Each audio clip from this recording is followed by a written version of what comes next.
When Bitcoin and other cryptocurrencies first appeared well over a decade ago, few people could have imagined how widespread they'd become. Now, these various forms of digital money are in common use, if not yet universally understood. But where exactly do they come from? Who uses them? And what, for better or worse, might be the long-term consequences? We sent reporter Rory Challands in search of answers.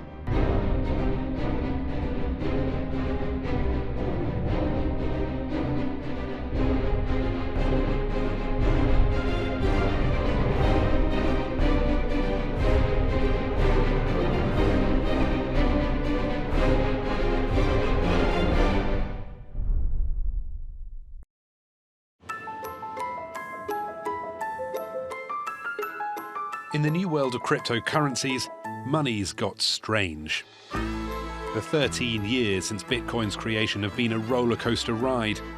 Born from the financial crash as money's liberation from central banks, Bitcoin is a person-to-person electronic cash system. Think of them like tokens that you buy.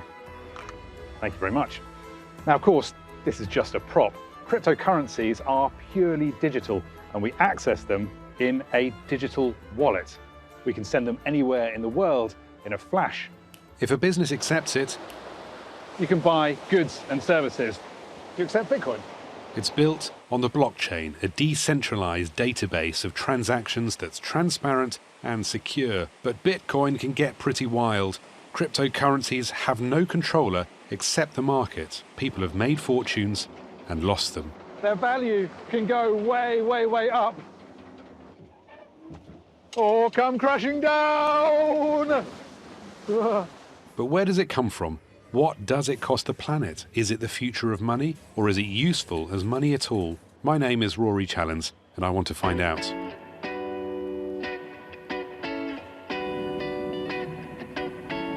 My first destination, Pennsylvania, a US state that has fully embraced crypto. If Bitcoin is going to take over the world, it'll have to conquer America. And it's making good progress. Recent surveys suggest about a fifth of American adults have already bought into crypto. So now that I'm here, I better get some. Right, this is Chain Bites, and inside is a man who's trying to make buying Bitcoin as easy as possible. Hi guys. Hey. I'm Rory. Nice to meet you. Nice to meet you too. Thank you very much. So these are your machines? Yes, they are. You want to use one? I do, because Okay. I don't have any Bitcoin. So what do I do? This is brave new world for me. First, just click on the screen, get it started. Yep. You're going to buy Bitcoin, and you select how much you want to buy. So here we go, $10. Yep. Last of the big spenders. Just in there. Yep. So that's that. That's it. And then you can look on your wallet, and you can see you got the Bitcoin. Okay. Oh, it says it's pending. Yep, that's it. That means you got it. Eric Grill has been buying and selling Bitcoin since the early days. Now he runs a company that makes cryptocurrency ATMs. Bitcoin solves one of the problems that we've faced for years and years and years, which is the government controls money, and you have a central authority controlling money. And so what that means is that people, they just print it, devalue it, and you can't count on anything. Like, I don't know how many dollars they're going to print next year, but I know exactly how many Bitcoins are going to be issued. So can we call it a currency? Should we call it a currency? It's the best currency that exists on the planet.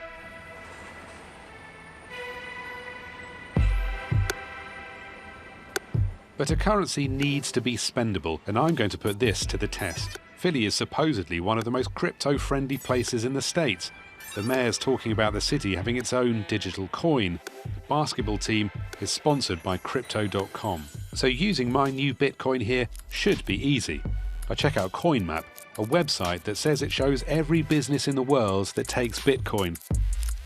For the Philly area, there's a list of only around 20. I pick up the phone and start calling them.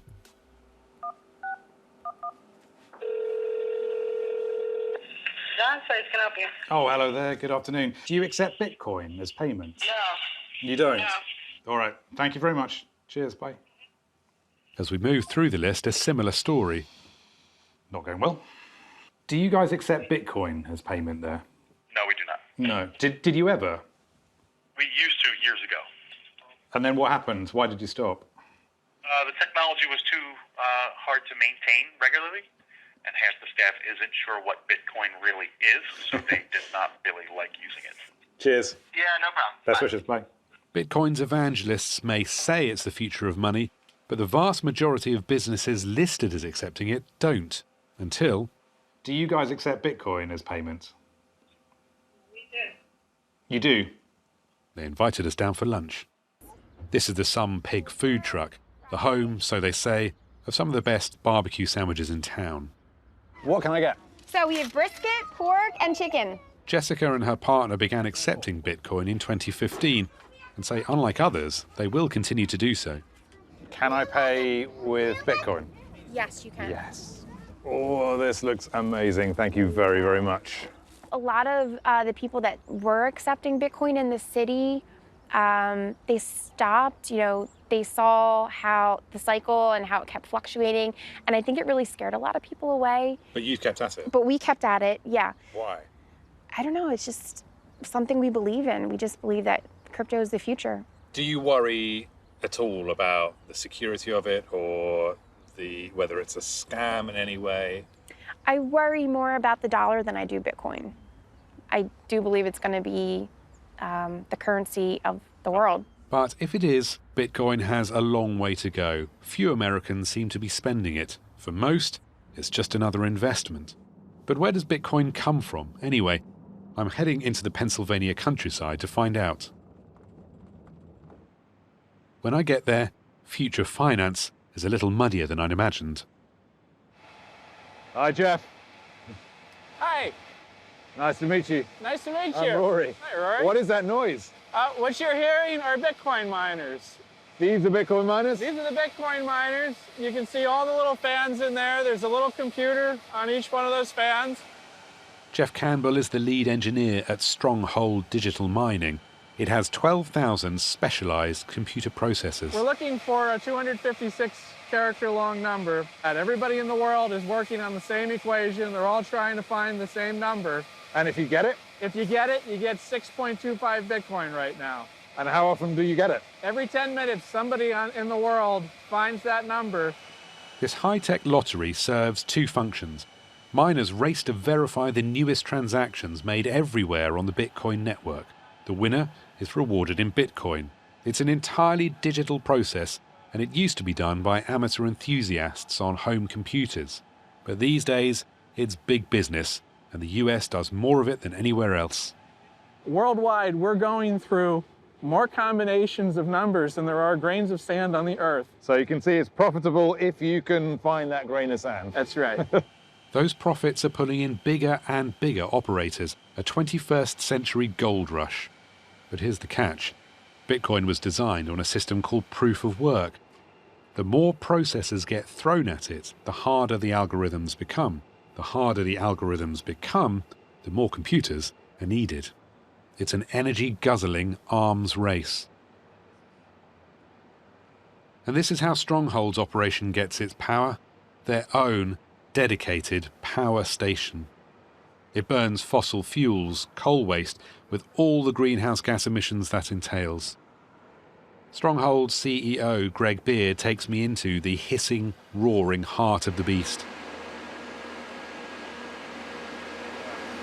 It seems remarkable to me that all this kind of brute industrial power is just going to make something that you can't even touch. It's a digital currency that kind of floats around in the cryptosphere. It is absolutely old world industrial meets new world finance. But what's the environmental cost of all this? Cambridge University says Bitcoin pumps out as much CO2 per year as a country like the Czech Republic, and consumes as much energy as the whole of Thailand. Then Greg tells me something astounding. When we started the project 4 or 5 years ago, the mining economics for Bitcoin weren't really enough to support the plant. Thankfully, the state of Pennsylvania, in a bipartisan way, modified the rules a bit to allow us to earn more of what's called a renewable energy credit, and that plus higher power prices would support us running today. So Pennsylvania not only calls coal waste an alternative energy source, it actually subsidizes Stronghold to burn the stuff to make Bitcoin. How can this be? Because of this. the toxic legacy of nearly a century of coal mining. Coal fed the furnaces of Pennsylvania's once mighty steel industry, and this waste, sprawling across the state in vast slag heaps, is the low-quality material left over from the mining. Acid and poisonous heavy metals leach out of them. Bill Spence is Stronghold Digital Mining's chairman. I feel as if America and the world had a party here, and then we woke up the next morning with the residual garbage left over and are having to clean up after the party. Like the state of Pennsylvania, he wants these heaps gone. He says he's using the state's alternative energy incentives and the profits from Bitcoin mining to make that happen. But coal is the dirtiest source of power there is, and coal waste is especially inefficient. So I asked Bill the obvious question. Do you think that the CO2 emissions are a justifiable byproduct of clearing this landscape? I absolutely do, and what I'm asking you is just stop a minute and look at this. I understand where people say it's not perfect, but how many things in life are perfect? I mean, Rory, don't let perfect be the enemy of very good. So do you consider yourself an environmentalist? I absolutely consider myself an environmentalist. Bill and his colleagues are firmly convinced that they're doing what is best for this area. But I have a feeling people campaigning against climate change are going to disagree. I'm on my way to meet one at another coal waste power station. Great big smokestack chimney. There are plenty of Bitcoin miners who say their operations are green, but most tend to seek out the cheapest energy, whatever its source. This is Russell Zerbo, who works for the Clean Air Council. The interesting thing about Bitcoin is you could do it in the cleanest way possible, or you can do it in the dirtiest way possible. And as long as there are government subsidies to do it in the dirtiest way possible, people will keep burning coal waste to generate Bitcoin. We're supposed to be moving towards a net zero future, reducing carbon emissions to nothing by 2050. How does that fit in with Bitcoin and its huge energy consumption? It does not. The introduction of cryptocurrency and its energy consumption is such a massive step backward for environmental efforts to confront climate change. Russell says several states in the US are considering banning Bitcoin mining, but not Pennsylvania. Globally, there's a growing list of countries that have already outlawed it, China being the most significant.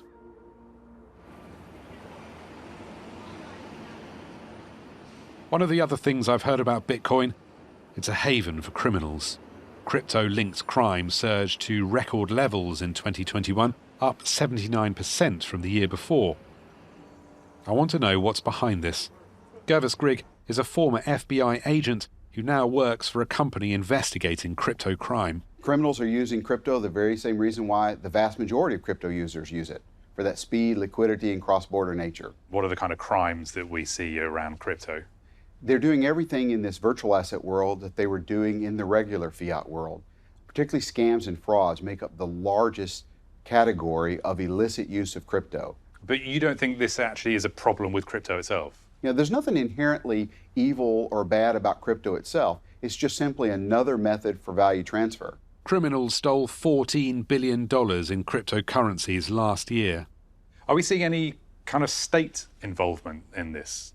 We have seen illicit use of hacking by North Koreans, for example. In fact, they're responsible for hacking over $1 billion in exchange hacks in the past.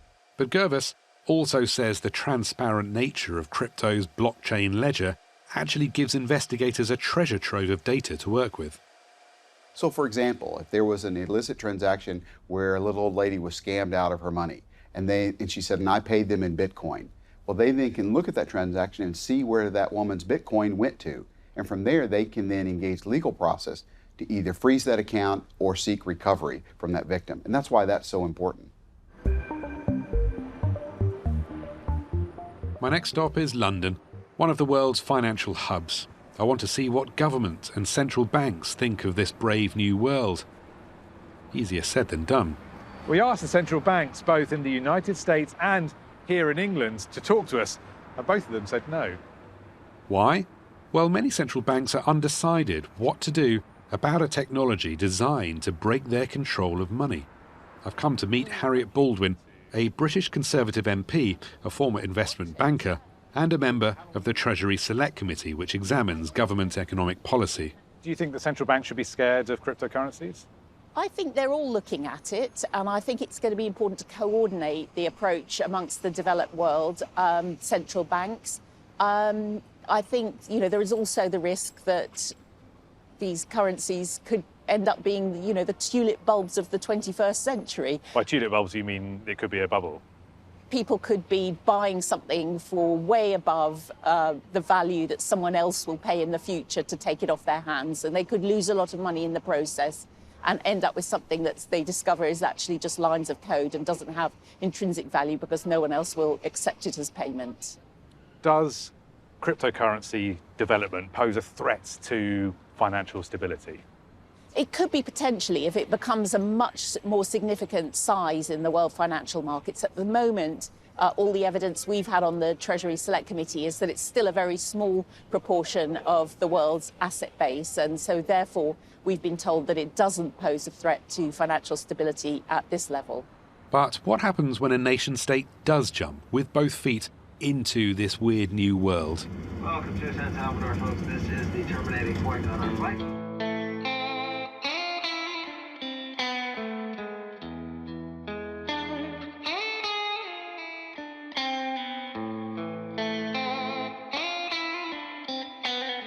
I've come to a country that's boldly gone where no other has dared and turned itself into a unique fiscal petri dish. Ah, here's the sign to Bitcoin Beach. Now this is where the experiment started for El Salvador. 3 years back, a clique of crypto converts began transforming the surf town of El Zonte. They persuaded people to join a local circular economy based on Bitcoin. But all of El Salvador is Bitcoin Beach now. Last summer, the country's president, Nayib Bukele, rushed through a law that elevated Bitcoin to legal tender alongside the US dollar. No other government has taken such a gamble with national finances. I'm interested to hear what the founders of Bitcoin Beach think of it all. Roman Martinez is one of them. It's beautiful. That dream that started super small, now it's more bigger than El Salvador, and many people around the world are dreaming with our country. And I think our president is visionary. 70% of Salvadorian people were on bank accounts. And that means they've got no bank account, right?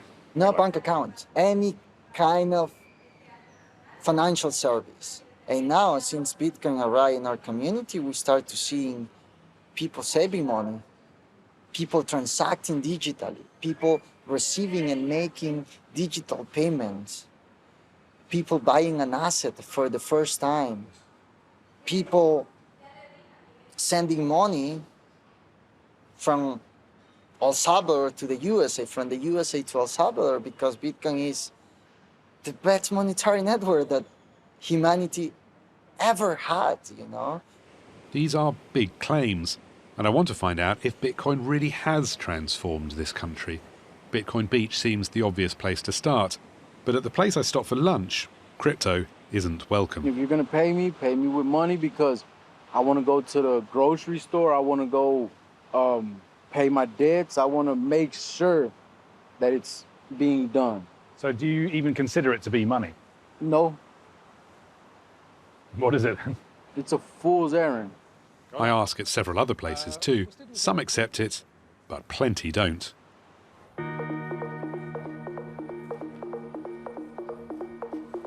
The large majority of people in this developing country live on subsistence incomes. How are they responding to such a huge experiment? Jorge Cuella is an assistant professor of Latin American studies at Dartmouth University in the US. He's also a Salvadorian. And Jorge took us round the vibrant working-class street markets of the capital, San Salvador. I mean, so far, Bitcoin has done very little to change the dynamics of the marketplaces here in San Salvador. You might see a couple of signs that say we accept Bitcoin, but when you actually go up to these stalls and ask people, hey, can you take some Bitcoin? They're like, I'd appreciate if you do dollars. El Salvador's government sponsored a national digital wallet called Chivo, but early tech glitches put people off. Many checked in to cash out a $30 welcoming sweetener and haven't touched it since. We spot a stall with a Chivo sticker. Acepta Chivo? But she told me that the sticker is there only to abide by the law, that they have to take it if someone shows up. So what do you think the actual uptake of Bitcoin has been in El Salvador? In these kinds of environments and in the daily transactions that people do, Bitcoin is not a presence at all. In March, El Salvador's Chamber of Commerce said 86% of businesses hadn't made any Bitcoin sales. Who really actually benefits from Bitcoin? So as Bitcoin is laid out now, most of the wealth generation and the wealth distribution goes to about 0.01% of all Bitcoin owners. They're the ones who have about 27% of all Bitcoin worldwide. So 0.01% of exactly tiny percent owns 27% of Bitcoin. Exactly, and those are the Bitcoin whales. Those are many of the people who are behind Bitcoin boosterism, and the ones who are creating all these different kinds of enterprises and businesses and ventures in places like El Salvador. And presumably it's in the interests of Bitcoin owners to keep the hype going, right? Yeah, I think that's exactly right. In El Salvador, bringing people into Bitcoin is part of this process of trying to inflate the value and trying to hit those kind of milestones that many of these elite Bitcoin holders are hoping for. To me, that doesn't sound too different from a pyramid scheme. It's exactly a pyramid scheme, multi-level marketing, where you need more people to enter into that space and in order to keep the value up and keep the party going. When Bitcoin critics say the whole thing's a pyramid scheme, they point to the events laid on by cryptocurrency firms. Events like this is called Heels for Bitcoin, and it's hosted by a company called Paxful. Now is a good time to buy in, these Salvadorian women are told. Another Paxful event 3 days later, and the star guest is El Salvador's youngest ever congresswoman. 27-year-old Dania Gonzalez helped pass the Bitcoin law here to make Bitcoin legal tender. Other countries also want to be like El Salvador, talking about this specific law. The law has many critics, though, doesn't it? The IMF has recommended that El Salvador drop it because it's just too risky. So why is it still operating? We're a democratic country. And I mean, we have our president, our government, our own Congress, and any decision made or comments made for other institutions around the world. I mean, they are people who recommend things, but it doesn't mean that we're going to do those things. This is El Salvador's tech enthusiast President Nayib Bukele. How much his Bitcoin experiment has cost hasn't been disclosed, and this secrecy concerns many. The bill could be $400 million, say some economists, and every dip below El Salvador's Bitcoin purchase price hits the country's coffers. Do you know how much money has been lost? We're not losing. Actually, this is how Bitcoin works. We're waiting in the future for have more gains about Bitcoin, so it's just a matter of time. This cuts to the very heart of the Bitcoin question.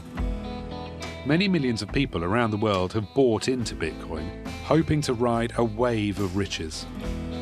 But they're using it as a speculative investment, and a risky and environmentally damaging one at that. Most people have never used it as money, and it's difficult to see why they ever should. When it's soaring in value, why would you want to spend it? When it's plummeting in value, who would want to receive it?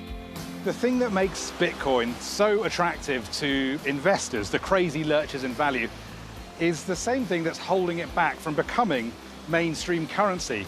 It's basically too exciting to be money. Bitcoin needs to be boring, and at the moment, it's anything but.